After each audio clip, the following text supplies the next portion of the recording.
ಎಂದು ನೀವೇ ನಂಬರ್ ಹಾಕ್ರಿ ಒಂದು ಕಾಲಿನ ಮೇಲೆ ಕಾಲಾಗೋಕೆ ಯಾರ ಅಪ್ಪಣೆ ಬೇಡ ಎಂದು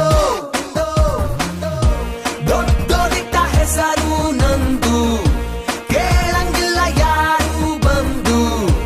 ಹೇಳಿ ಕೇಳಿ ರಾಜ ವಂಶ